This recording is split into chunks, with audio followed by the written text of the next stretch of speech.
আল্লাহ আমার রব, এই রবি আমার সব। দামে দামে তন মনে তারি অনুভব। তোমার দুনিয়াতে আমি যেদিকে তাকাই, অথই নিয়ামতে ডুবে আছি সবাই। পাক পাখালির গানে শুনি তসবি কলো রব, তসবি কলো রব। আল্লাহ আমার রব, এই রবি আমার সব। আসসালামু আলাইকুম। প্রিয় দর্শক, আপনারা যারা দেশে আছেন প্রবাসে, সবাইকে জানাই অনেক অনেক প্রীতি ও শুভেচ্ছা। শুরু হলো আন্টিবা আয়োজিত এবং লাভ হলো নিবেদিত অনুষ্ঠান আপনার জিজ্ঞাসা। আপনাদের সাথে আছি আমি জাইনুল আবেদিন আজাদ। আর আপনাদের মনে জায়গা প্রশ্নের জিজ্ঞাসার জবাব দিচ্ছেন বিশিষ্ট আলেম ডক্টর মোহাম্মদ সাইফুল্লাহ। আসসালামু আলাইকুম ওয়া রাহমাতুল্লাহি ওয়া বারাকাতুহু। প্রিয় দর্শক, চলুন তাহলে জিজ্ঞাসার জগতে। শুরুতেই একটি চিঠি, দীর্ঘ চিঠি পাঠিয়েছেন রাশিদুল ইসলাম নাটোর থেকে। লিখেছেন, মেয়েরা কি আতর ব্যবহার করতে পারবে এবং আতর ব্যবহার করে কি বাইরে যেতে পারবে? মেয়েরা আতর ব্যবহার করতে পারবে। তার কারণ হচ্ছে আতর ব্যবহার বা সুগন্ধি ব্যবহার বা পারফিউম ব্যবহার করা হয়ে থাকে বিশেষ করে বিভিন্ন ধরনের মানুষের অসুস্থতার কারণে, পরিবেশের কারণে, মানে বিভিন্ন দুর্গন্ধ মানুষের দুর্গন্ধ আসতে পারে, হতে পারে, বা দুর্গন্ধের কারণে মানুষের প্রতি একটা অনীহা আসতে পারে, ইত্যাদি কারণেই মূলত এগুলো ব্যবহার করা হয়ে থাকে। এবং এর মধ্যে এই ধরনের প্রসাধনীর মধ্যে একটা বড় ধরনের মানুষের আকর্ষণ থাকে। ফলে এই ধরনের প্রসাধনী ব্যবহার করা নারীদের জন্য সাজসজ্জার একটি দিক। এই সাজসজ্জা নারীরা গ্রহণ করতে পারবে ঘরে, নিজেদের মানে ফ্যামিলির গণ্ডিতে, যেখানে মাহরাম এর সাথে থাকবেন সেখানে তিনি এই ধরনের সাজসজ্জা নিতে পারবেন, আতর ব্যবহার করতে পারবেন। কিন্তু যখন তিনি বাহির হওয়ার সময় তিনি আতর ব্যবহার করে বের হওয়া তার জন্য হারাম, জায়েজ নেই। তাহলে ঘরে তার জন্য ব্যক্তিগতভাবে মহিলারা বা নারীরা আতর ব্যবহার করা তাদের জন্য জায়েজ, হারাম নয়। কিন্তু যদি তিনি বাইর হওয়ার উদ্দেশ্যে মানে আতর ব্যবহার করেন, এটি হারাম হবে। আর যদি যখন বাইর হবেন তখন তিনি আতর ব্যবহার করবেন না। কারণ হচ্ছে আতর ব্যবহার যদি করে বের হন তাহলে যেটা হবে সেটা হচ্ছে এই আতর ব্যবহার করার কারণে যে একটা সুগন্ধি তৈরি হবে সেটা মানে বিচ্ছুরিত হয়। দেখা যায় যে মানুষ মানে এই ধরনের সুগন্ধি পেয়ে থাকে। অনেক সময় দেখা যায় যে এই সুগন্ধির অনেকটা একটা মানে দৃষ্টি বা মানুষদেরকে আকর্ষণ করে, একটা আকর্ষণ থেকে যায়। ফলে সেক্ষেত্রে ফিতনা হওয়ার সম্ভাবনা রয়েছে। সেখানে দুর্বল চিত্তের অধিকারী যারা আছে তাদের ফিতনার একটা কারণ হয়ে যাবে। মানুষ তো দেখা যায় সৌরভটা থাকবে, তখন সে সৌরভ তাকাবে, নারীর দিকে তাকাবে, অন্যরকম একটা পরিবেশ সৃষ্টি হতে পারে। ওই সুগন্ধির কারণেই মানে দেখা যাবে যে অনেকেই আকৃষ্ট হয় অথবা মানে দৃষ্টি আকর্ষিত হবে। দৃষ্টি আকর্ষিত হলেই সেদিকে তাকাবে এবং ভিন্ন দৃষ্টি দেওয়ার সম্ভাবনা রয়ে গিয়েছে। আর এইটা দুর্বল চিত্তের লোকদের জন্য একটি বড় ধরনের ফিতনা হতে পারে। ইসলামী শরীয়তের মধ্যে ফিতনা মানে যে সমস্ত ক্ষেত্রে মানুষ কোনো না কোনোভাবে মানে প্রবৃত্তি তাড়িত হতে পারে, অথবা মাদানুল ফিতনা হচ্ছে মানে যে সমস্ত জায়গায় মানে গেলে ফিতনার আশঙ্কা রয়ে গিয়েছে, মানে সম্ভাবনা রয়ে গিয়েছে, ঠিক ফিতনা এবং ফিতনার সম্ভাবনাময় স্থান যা আছে সবগুলোকে ইসলামী শরীয়তের মধ্যে এড়িয়ে চলার জন্য নির্দেশ দেওয়া হয়েছে, যাতে করে সমাজের মধ্যে কোনো ধরনের অশ্লীলতা, খারাপ কাজ এবং মানুষের মধ্যে কোনো ধরনের কুচিন্তা মানুষের মধ্যে না আসতে পারে এবং মানুষ সেখান থেকে নিজেকে মুক্ত রাখতে পারে। তাই এক্ষেত্রে বের হওয়ার সময় তিনি কোনোভাবেই আতর ব্যবহার করে অথবা সেন্ট ব্যবহার করে বের হবেন না। প্রিয় দর্শক, আমরা খুবই গুরুত্বপূর্ণ বিষয়ে অবগত হলাম। মেয়েরা আতর সৌরভ ব্যবহার করতে পারবে, সেখানে শর্তযুক্ত আছে যাতে কোনো ক্ষতি বা ফিতনার সৃষ্টি না হয়, আমরা জানলাম। আরও লিখেছেন, কোনো বাবার সুদের টাকা দিয়ে যদি কোনো সন্তান লালিত পালিত হয়, তবে সে সন্তান পূর্বে যে ইবাদত করেছে তা কি কবুল হবে না, বা আগামীতে যে ইবাদত করবে তা কি কবুল হবে না, কারণ তার পোশাক ও তার দেহ তো হারাম মাল দ্বারা গঠিত? যিনি হারাম কাজ করেছেন তার জন্য হারাম, তার উপার্জনের প্রক্রিয়া হারাম। কোনো না কোনোভাবে হারাম প্রক্রিয়া যদি কেউ উপার্জন করে থাকে তার জন্য তো ওই সম্পদও হারাম, তার উপার্জনের প্রক্রিয়াও তার জন্য হারাম। কিন্তু আপনি সন্তান হিসেবে আপনাকে যে ভরণ পোষণ দেওয়া হচ্ছে, সেই ভরণ পোষণ আপনি পিতার কাছ থেকে ভরণ পোষণ আপনার জন্য হালাল। ভরণ পোষণের মধ্যে যদি আপনি কোনো হারাম কিছু খেয়ে থাকেন তাহলে সেটা আপনার জন্য নাজায়েজ হবে। আপনি যদি মদ খেয়ে থাকেন, আপনি যদি এমন জামা পরে থাকেন যেটা ইসলামী শরীয়তের মধ্যে হারাম, তাহলে সেখানে আপনার হারাম হবে। কিন্তু যদি হারাম কিছু আপনার মধ্যে না আসে, তাহলে আপনার সাথে এর হারামের কোনো সম্পর্ক নেই। যিনি মানে যার উপার্জন হারাম রয়েছে তার জন্য তিনি জবাবদিহি করবেন। এক্ষেত্রে পিতার হারাম উপার্জনের কারণে সন্তানরা অথবা যারা মিম্মান ইয়াউলু আলাইহি, মানে যাদের লালন পালনের দায়িত্ব পিতার উপর রয়েছে, তারা মানে তাদের মানে যা ভরণ পোষণ নেবে, তাদের যেই প্রয়োজনীয় খরচ নেবে, তাদের যেই পোশাক পরিচ্ছদ গ্রহণ করবে পিতার কাছ থেকে, এগুলো তাদের জন্য হারাম হবে না, এগুলো তাদের জন্য হালাল হবে। এক্ষেত্রে যদি তাদের কাছে এই বিষয়টি কনফার্ম হন তারা যে পিতার উপার্জনের মধ্যে হারাম রয়েছে, বা উনি উপার্জনের যে প্রক্রিয়া ব্যবহার করে থাকেন সেই প্রক্রিয়াটি হারাম পদ্ধতি, যদি এই ধরনের হয়ে থাকে, সেক্ষেত্রে মানে যারা তার অধীনস্থ রয়েছে বা এই অভিভাবকত্বে রয়েছে, তাদের উপর ওয়াজিব হচ্ছে পিতাকে এই বিষয়ে নসিহত করা, তাকে বলা যে এই হারাম থেকে আপনি মানে আমাদেরকেও মানে হারামের সাথে সম্পৃক্ত করবেন না।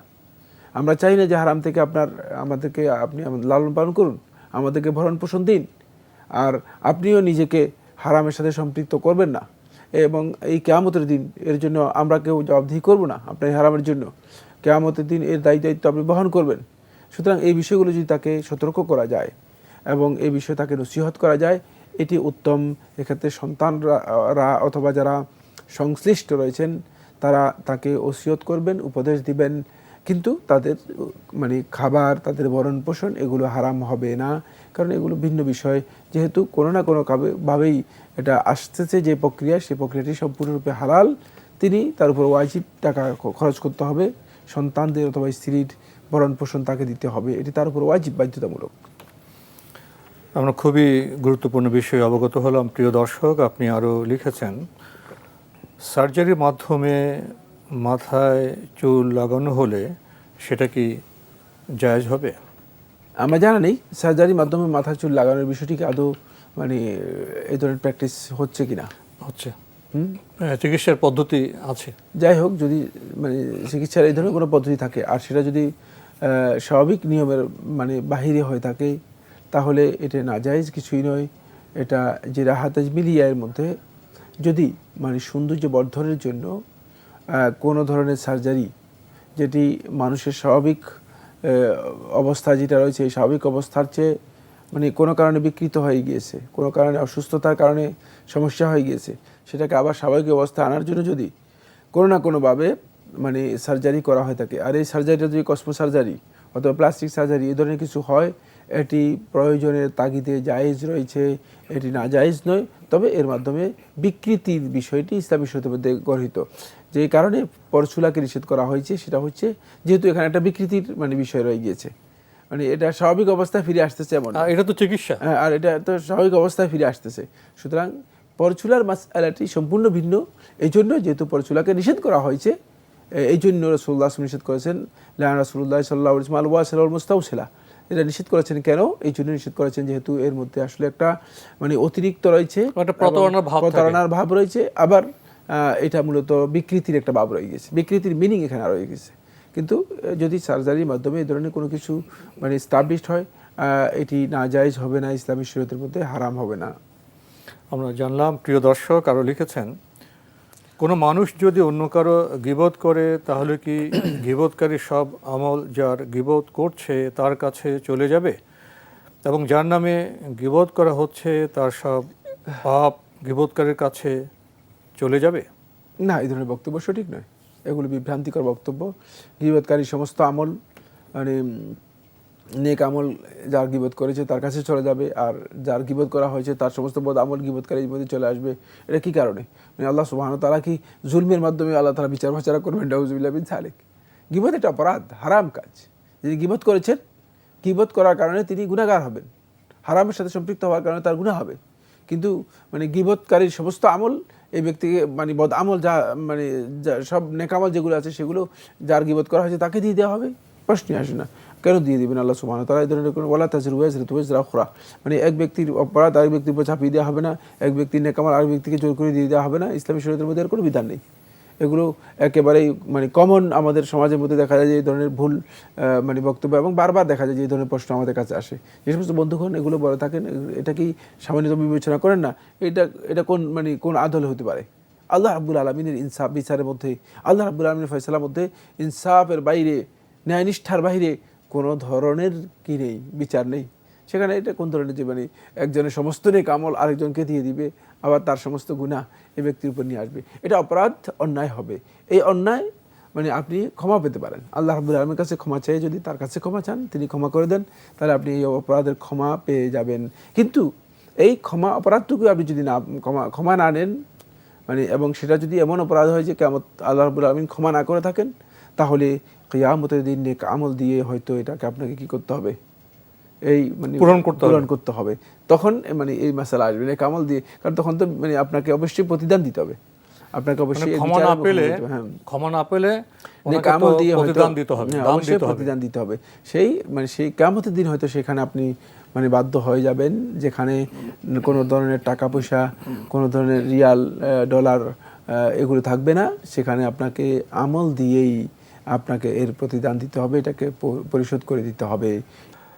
রাশিদুল ইসলাম, আপনার চিঠি পড়ছিলাম, আপনি আরও লিখেছেন, একটি মানুষের একটি মেয়ে, কোনো ছেলে নেই, তাহলে কি মানুষটি বেঁচে থাকা অবস্থায় তার মেয়েকে সব সম্পত্তি দিয়ে যেতে পারবে? না, হারাম কাজ, হারাম কাজ। খেয়াল রাখবেন, মেয়েকে আপনি সম্পত্তি দিয়ে যাবেন কেন? নিজেও গুনাহগার হবেন, মেয়েকেও গুনাহের মধ্যে অংশীদার করবেন। কিয়ামতের দিন হতে পারে যে মেয়েই আপনার বিপক্ষে দাঁড়াবে, যেহেতু আপনি তাকে এই গুনার মধ্যে অংশগ্রহণ করার জন্য সহযোগিতা করেছেন, হারাম কাজে সহযোগিতা করেছেন।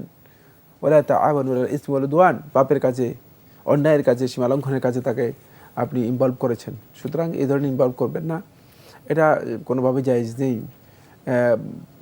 ওয়ারিস কারা পাবে, উত্তরাধিকার এই সম্পত্তি কারা পাবে, এটা আল্লাহ রাব্বুল আলামিনের ইলমের মধ্যে রয়েছে। আল্লাহ রাব্বুল আলামিন সেটা বন্টন করে দিয়েছেন। সুতরাং এটা নিয়ে আমাদের অনেককে দেখি, যে অনেক বন্ধুদেরকে দেখি যে এগুলো নিয়ে তারা অনেক ঘাঁটাঘাঁটি করেন এবং অনেক বেশি ব্যস্ত হয়ে যান। এই ব্যস্ততার মূল কারণ হচ্ছে যেটা, সেটা হলো এই নিজের আখিরাতকে নষ্ট করা। শয়তান তার মধ্যে এই কাজটি করে থাকেন যে তাকে শয়তান বুঝান যে তোমার মৃত্যুর পরে তোমার এই সন্তানকে হয়তো লোকেরা দিবে না, অথবা এ তো অন্যরা নিয়ে যাবে, তো সুতরাং তাকে সবটা লিখে দিয়ে যাও।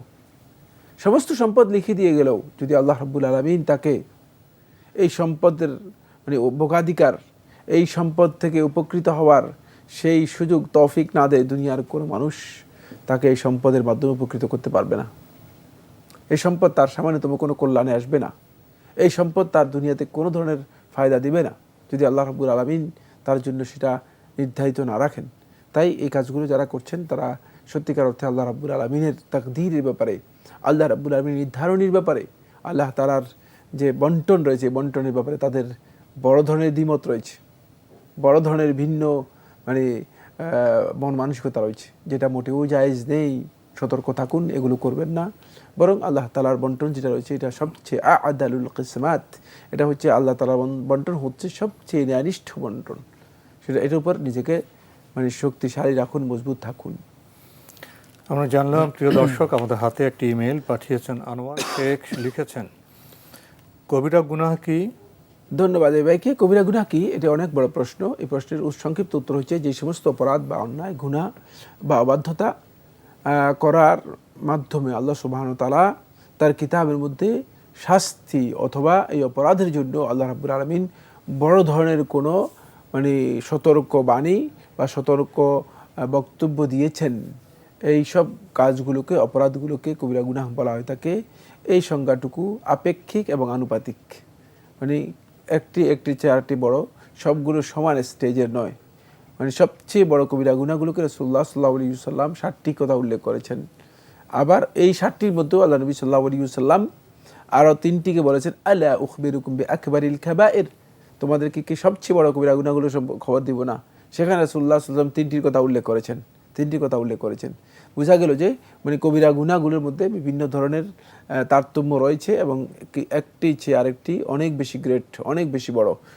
এই ক্ষেত্রে সবচেয়ে বড় যে কবিরা গুনাহ, যেটি মানে এই আসমানের নিচে জমিনের উপরে সবচেয়ে বড় জুলুম সেটা হচ্ছে আশিরকু বিল্লাহ, আল্লাহ রাব্বুল আলামিনের সাথে শিরক করা, আল্লাহ রাব্বুল আলামিনের সাথে শিরক করা।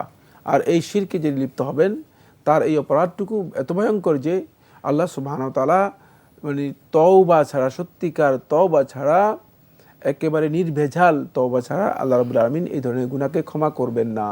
আল্লাহ রাব্বুল আলামিন কোরআনের মধ্যে স্পষ্ট করে বলে দিয়েছেন, ইন্নাল্লাহা লা ইয়াগফিরু আন ইউশরাকা বিহি ওয়া ইয়াগফিরু মা দুনা যালিকা লিমান ইয়াশা। আল্লাহ রাব্বুল আলামিন লা ইয়াগফিরু, ক্ষমা করবেন না, যে আল্লাহ রাব্বুল আলামিনের সাথে কোনো কিছুকে শিরক করবে, আর শিরক ছাড়া বাকি যত গুনাহ রয়েছে সবগুলোকে আল্লাহ সুবহানাহু ওয়া তাআলা ক্ষমা করে দেবেন। এটা হলো প্রথম। দ্বিতীয় নম্বর যেটা, সেটা হলো হুকুকুল ওয়ালিদাইন, পিতামাতার সাথে মানে দুর্ব্যবহার করা, পিতামাতার অধিকার নষ্ট করা, পিতামাতার সাথে অসৎ ব্যবহার করা, এটি অত্যন্ত ভয়ঙ্কর একটি অপরাধ। আল্লাহ সুবহানাহু ওয়া তাআলা তার হকের সাথে এটাকে বারবার উল্লেখ করেছেন কোরআনে কারীমের মধ্যে। এই জন্য এটাও অনেক ভয়ঙ্কর একটি অপরাধ। ফলে এই অপরাধের মধ্যে যদি কেউ জড়িত হয় তাহলে কিন্তু তিনি মানে বড় কবিরা গুনার মধ্যে লিপ্ত হয়েছেন এবং তিনি দুনিয়া এবং আখিরাতে কঠিন শাস্তির মুখোমুখি হবেন। 3 নম্বর যেটা, সেটা হলো কাতলুন নাফসি বিগাইরি হক, অন্যায়ভাবে কোনো ধরনের অধিকার ছাড়া মানে কোনো ব্যক্তিকে, কোনো প্রাণীকে, মানে কোনো প্রাণকে, কোনো মানুষকে হত্যা করা, কোনো মানুষকে হত্যা করা। একজন মানুষকে আপনি অন্যায়ভাবে হত্যা করে ফেললেন, সেটা যেই পর্যায়ে মানুষ হোক না কেন, মানে আপনার কাছে হত্যা করার কোনো রাইট নেই, অধিকার নেই, আপনি তাকে হত্যা করলেন, এটি সবচেয়ে বড় গ্রেট অপরাধের মধ্যে একটি। সুতরাং এই অপরাধ যারা করবে তারা মানে কবিরা গুনাহ করলো, এটি হারাম কাজ। এরপর আমি শুধুমাত্র উল্লেখ করে যাব মিথ্যা সাক্ষী দেওয়া, মিথ্যা কথা বলা, মিথ্যা সাক্ষী দেওয়া, মিথ্যা কথা বলা। তারপরে অতীত কোনো বিষয়ের উপর মিথ্যা কসম করা, মিথ্যা কসম করা। সতীসাধ্যী মুসলিম নারীদের প্রতি অন্যায়ভাবে ব্যভিচার বা অশ্লীল কাজের অপবাদ দেয়া, এটি ভয়ঙ্কর একটি অপরাধ। কারণ তাহলে সমাজটা মানে অত্যন্ত বিপর্যস্ত একটি সমাজে পরিণত হয়ে যাবে, সামাজিক বড় বিপর্যয় নেমে আসবে। এবং এটা যখনই হবে এই ধরনের অপরাধ, এই ধরনের অপরাধের জন্য একটা মানে ক্রাইম, এটা এই ধরনের অপরাধের জন্য দণ্ডনীয় একটি শাস্তি রয়েছে, যে ইসলাম এটাকে শাস্তি হিসেবে উল্লেখ করে দিয়েছে। এরপরে হচ্ছে যুদ্ধের ময়দানে, জিহাদের ময়দানে মানে শত্রুদের মোকাবেলা যখন সম্মুখ যুদ্ধে উপনীত হবে, তখন সম্মুখ যুদ্ধে মানে প্রত্যাবর্তন করে পালিয়ে চলে আসা, যুদ্ধ থেকে পালিয়ে চলে আসা। কারণ যুদ্ধে একত্রিত হয়েছে মুসলমানদের, মানে তখন সেখান থেকে পালিয়ে আসা, এটা ইসলামের জন্য, মুসলমানদের জন্য ঈমানের পরিপন্থী একটি ভয়ঙ্কর কাজ। এই জন্য এটাকে বড় কবিরা গুনার মধ্যে উল্লেখ করা হয়েছে। এইভাবে ইমাম শামসুদ্দিন জাহাবী রাহিমাহুল্লাহ তাআলা তিনি একটি কিতাব লিখেছেন, এই কিতাবের নাম হচ্ছে আল কাবায়ের। এই কিতাবটি সংগ্রহ করুন, পড়ুন, তাহলে দেখবেন যে কবিরা গুনাহ সম্পর্কে বিস্তারিত জ্ঞান নিতে পারবেন। আমরা জানলাম, প্রিয় দর্শক প্রশ্ন করেছেন 17 শ্রেণীর মুসলিম হয়েও জান্নাতে যেতে পারবে না, এই 17 শ্রেণীর মধ্যে কারা আছেন? হ্যাঁ, এই ধরনের বক্তব্য রাসূলুল্লাহ সাল্লাল্লাহু আলাইহি ওয়াসাল্লামের হাদিস দ্বারা সাব্যস্ত হয়নি। 17 শ্রেণীর মুসলিম হয়েও জান্নাতে যেতে পারবে না, এই ধরনের বক্তব্য হাদিস দ্বারা সাব্যস্ত হয়নি। সুতরাং মানে আমার জানা নেই যে মানে কাদের কথা বুঝিয়েছেন। তবে মুসলিমদের মধ্যে অনেকের ব্যাপারে রাসূলুল্লাহ সাল্লাল্লাহু আলাইহি ওয়াসাল্লাম কথা বলেছেন যারা জান্নাতে যেতে পারবে না মুসলিমদের মধ্যে। তবে আকুল ওয়ালিদাইন, যে ব্যক্তি পিতামাতার অবাধ্যচারী, সে জান্নাতে যেতে পারবে না। রাসূলুল্লাহ সাল্লাল্লাহু আলাইহি ওয়াসাল্লাম বলেছেন, লা ইয়াদখুলুল জান্নাতা কাতি', আত্মীয়তার সম্পর্ক বিচ্ছিন্নকারী জান্নাতে যেতে পারবে না। লা ইয়াদখুলুল জান্নাতা, জান্নাতে যেতে পারবে না। রাসূলুল্লাহ সাল্লাল্লাহু আলাইহি ওয়াসাল্লাম বলেছেন যে আত্মীয়তার সম্পর্ক ছিন্ন করেছে, নাম্মাম, মানুষের সকলখুরি করে বেরিয়েছে, এরপরে আল্লাহ তাআলার কাছে তওবা করেনি, সকলখুরি করেছে, সকলখুর ব্যক্তিও জান্নাতে যেতে পারবে না। অনুরূপভাবে আল্লাহ নবী সাল্লাল্লাহু আলাইহি ওয়াসাল্লাম বলেছেন জান্নাতে যেতে পারবে না দায়ুস, ওই ব্যক্তিকে বলা হয় থাকে যে নিজের পরিবার পরিজন, নিজের ফ্যামিলি, স্ত্রী এবং মেয়েদের সকলেরই ক্ষেত্রে মানে ব্যাপকভাবে বেপর্দা, অশ্লীলতাকে মানে বৈধ করে দিয়েছে, প্রশ্রয় দিয়ে যাচ্ছে। মানে তার সামনে এই ধরনের অবৈধ কাজ লিপ্ত হচ্ছে।